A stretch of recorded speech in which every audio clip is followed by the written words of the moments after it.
jaalala saabyoon yamaali qaba harika qabeecholla kaase lafa ulfina saamilla saattan kufa olma guddaa ooleen har'a qaba jaalala saabyoon yamaali qaba harika qabeecholla kaase lafa ulfina saamilla saattan kufa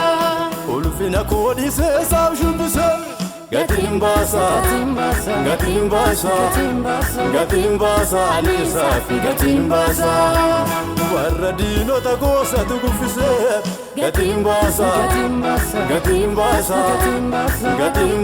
Alisa fi gatiin baasa maali jechuun yoo na gaafatanii gatiin baasa Alisa fi gatiin baasa Moba gadana rabaseni gatiin baasa Alisa fi gatiin baasa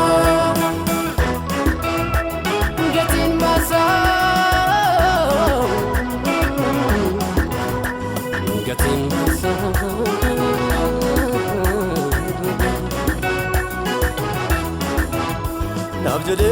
kenne lubbu safanno ratti adda jaalallisaa fagoo kan namaatti gaafara akkatanii kan namaaf argamu michuudha akka isaatii beessattuun argamu naaf jedhee kenne lubbuu saafannoo irratti adda jaalallisaa fagoo kan namaatti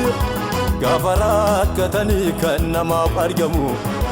michuudha akka isaatii beessattuun argamu ulfina koodhisee saab shubbise gatiin baasa Alisa fi gatiin baasa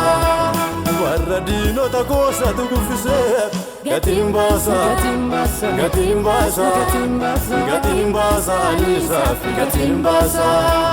maali jechuun yoo na gaafatanii gatiin baasa Alisa fi gatiin baasa Moba gadana rabaseni gatiin baasa Alisa fi gatiin baasa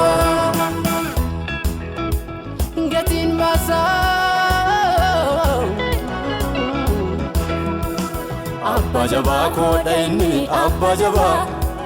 bakka lixaa gaafa labee harka qaba michuu sirrii koodha inni michuu sirrii na barisiisee tan argee biiftuu barii abba jabaa koodha inni abba jabaa bakka lixaa gaafa labee harka qaba michuu sirrii koodha inni michuu sirrii na barisiisee tan argee biiftuu barii abba jabaa koodha inni abba jabaa bakka lixaa gaafa labee harka qaba michuu sirrii koodha inni michuu sirrii